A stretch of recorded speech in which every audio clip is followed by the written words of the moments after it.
Hello friends!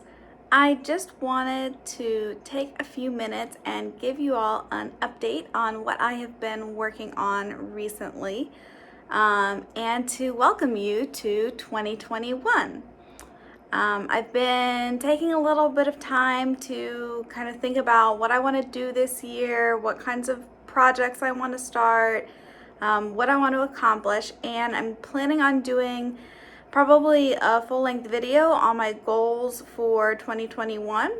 But one of them definitely is going to be to finish my 18th century Italian gown that I've been doing my shift for, and I've been working on my stays. I made my Christmas pocket, which I will also wear with that ensemble. So thanks again for coming to my channel, watching me. It really provides me a lot of motivation to finish projects that I maybe otherwise would not finish. That Christmas pocket was one of those. If you haven't watched that video, I will link it below in the description. But that was a project that if I didn't have my YouTube channel, I probably would have stopped in the middle, and it would be on my to finish list, or my unfinished objects list, my UFO list, for a long time, and possibly never would have gotten done. But just having the channel and knowing that people are going to be watching it, and having there be a purpose to finishing it other than just finishing the project has really helped me. So thank you all for being here and for watching. Alright, so the first thing that I want to show you is the progress that I have made on my stays. They're looking really good. I'm really excited about how these are turning out. Oh, yep, you can see my brace, because stitching these through all the leather and the layers has aggravated my carpal tunnel. So I am now wearing this fancy brace. Super great and pretty. Yeah, this is my life now. But yeah, so I have on one side, I have almost all the binding complete. You can see around the top, all these tabs are bound, all the little seam covering pieces, and this is all with leather, with chamois leather that I just bought off of Amazon. Recently I moved over to the second side, have all the tabs done there. Well, almost all of them. I've still got to do this one and up the side here. And then I still have 3 areas where I need to do to cover the seam. And when I do this, I'll trim these. I'll cut this off, before I do it. So the top definitely still needs to be cleaned up a bit.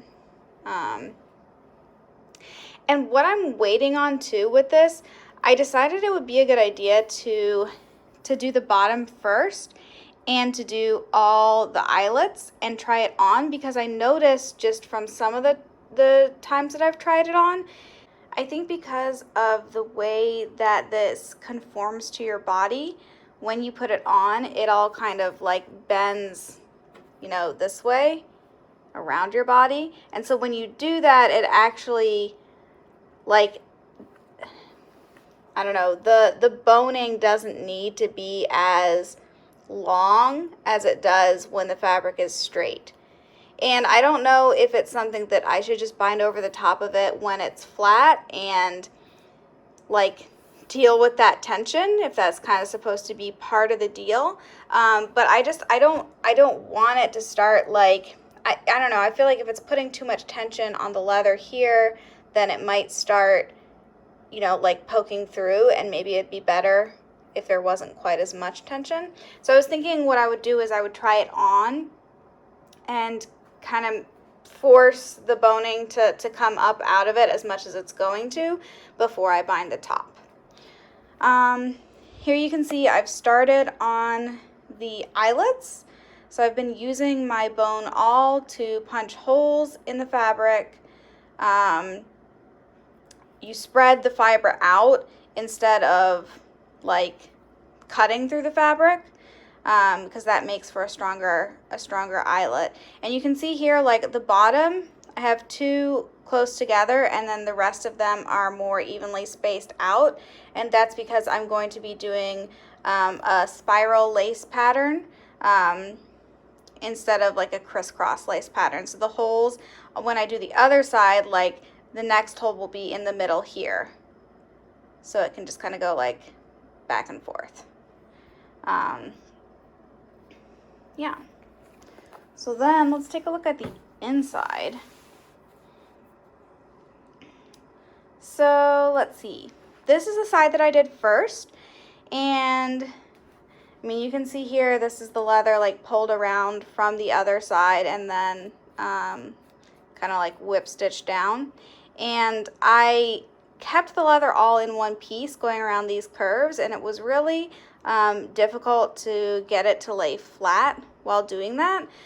And I had seen, I don't remember the person, somebody else posted the inside of theirs on one of their Instagram stories, and what they had done at the corners was cut this piece so that it falls open to either side more easily. So I tried that here, and you don't have to really worry about, like, you know, since it's leather and not fabric, you don't have to worry about it fraying, or like that little split kind of migrating further and further towards the piece on the front. So I think I really liked how that that's working out. I really like how they look from the inside just in general. I think it's really cool that you can see just all the structural pieces. And like here you can see that's the little seam covering strip being brought, you know, around from the front. They go over, so you can kind of see. On the bottom, I made them go over the edge binding, but on the top, I thought it would look cleaner to go under. And I forgot that I was doing that when I started my second side.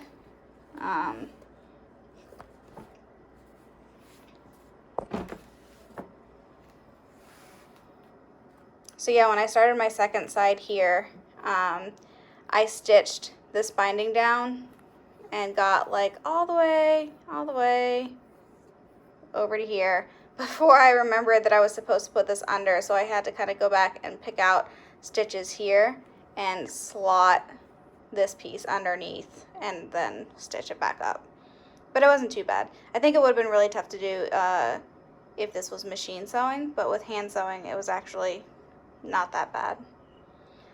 So yeah, there's the rest of that. Here I'll be folding this under and stitching it.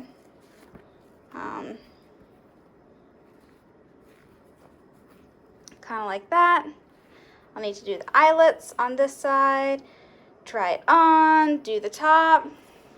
Oh, and then I almost forgot about,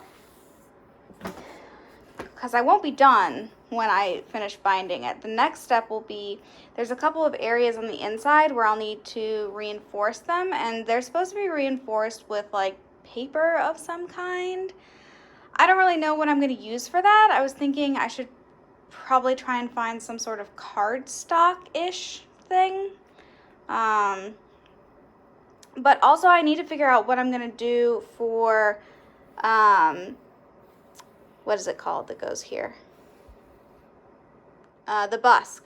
So yeah, typically there's a wooden busk that goes right here that keeps the front very flat. And you sew like a pocket so that you can just slide the busk in from the top.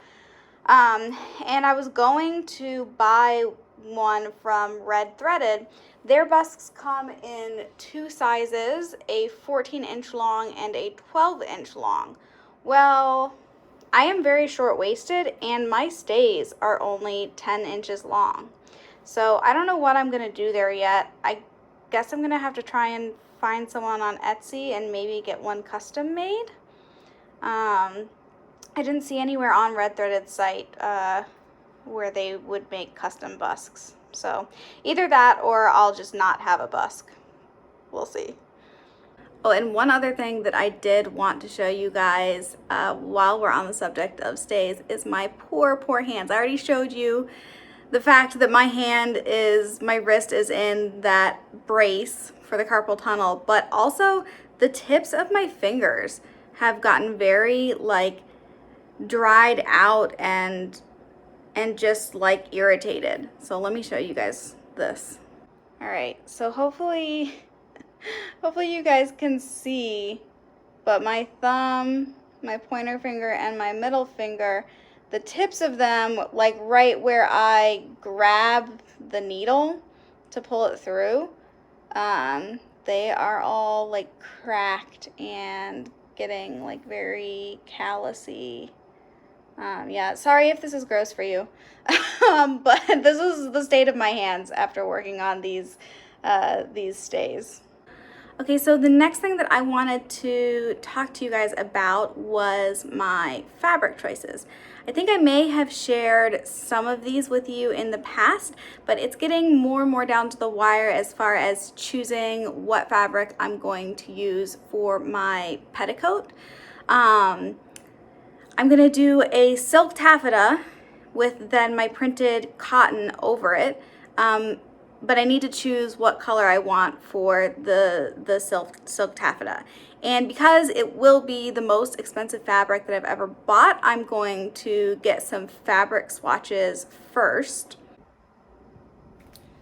It is so difficult to tell what fabric is going to look like based off of pictures online. These were 3 that I had ordered a little while ago from Silk Baron, and they're all beautiful fabrics. I'm just not sure that any of them really is the look that I'm going for. This one is really cool. It, like when the light hits it, it shimmers, but I don't think that that's really, I mean, I don't know how historically accurate that is, if they had fabric that did that, but I think it just kind of looks too fluorescent, a bit much. And then I think both of these are just too dark. I don't think I really want, it comes off much more as like dark red than I really want. So I'm in the process of ordering a couple more fabric swatches, and hopefully they're going to be like much more softer, much more pink than these.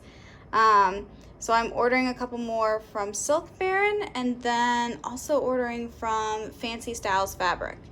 And the thing with Fancy Styles Fabric, when you go to order swatches, a lot of their fabrics don't have the option to order a swatch just like natively on their website. So you have to send a message to them letting them know what you want a swatch of, and then they will create a custom listing for you.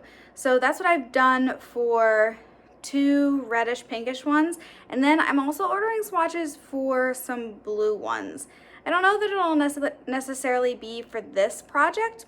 Blue might work. I mean, my fabric does have some blue in it.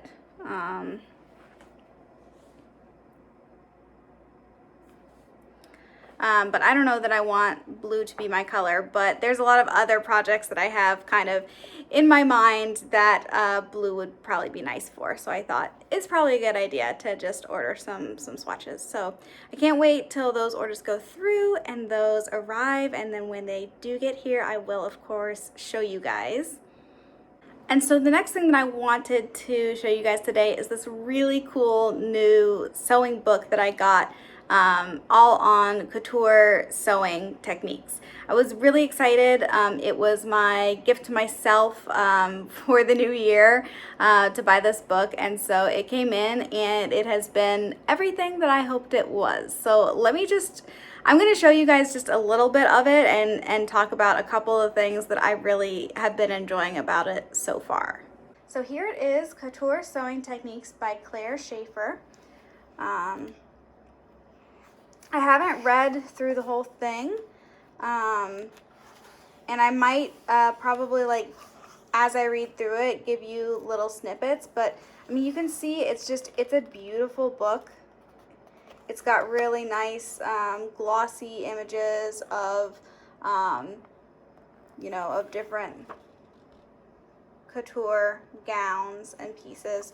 But you can see just looking at the contents that there's kind of two basic sections to the book. So one where she talks about just the basics of couture sewing.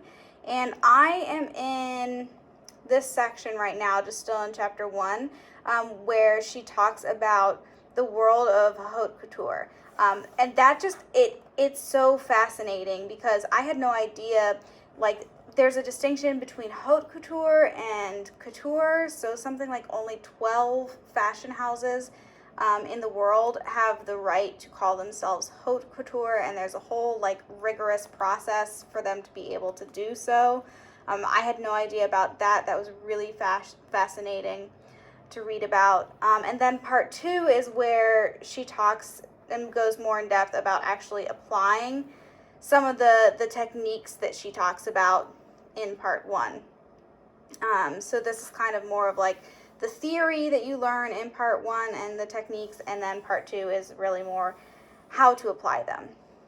So I can't wait to work my way through this book, and I can't wait to apply a lot of the things that I learn to my projects this year. And then one other thing, you can see just the beautiful images. One other thing that I wanted to share with you guys from this book, she includes this really cool chart of like haute couture versus high-end ready-to-wear. So like you thought like high-end luxury ready-to-wear brands were nice. Well, let me tell you, they are nothing compared to haute couture. But it's really cool, like she breaks it down as far as like where they're available to buy, you know, like the different construction techniques used. So it's just like all these like little things that are differences that like I would have no idea to even look for those things. So I really enjoyed going through this chart and learning about the differences there. So the last thing that I want to leave you all with today is keeping an eye to the future. So I wanted to show you this pattern. I got this pattern several years ago before I was really even serious into sewing.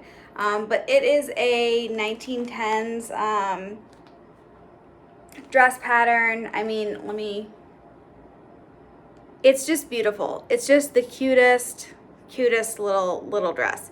So this is definitely on my list of projects for 2021.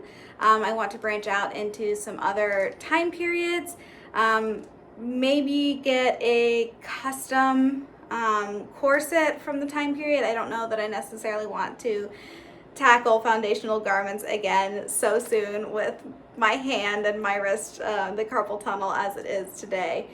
So I may get a custom corset and probably would take you through, you know, what that process is like, and then make this dress. So I'll go more into detail on what my plans are for this when I do my 2021 goals video. So keep an eye out for that video. But I just wanted to give you guys a little sneak peek of my next project that I'm super excited about. So that is it for today. Thank you all for stopping by and watching this video. Happy sewing!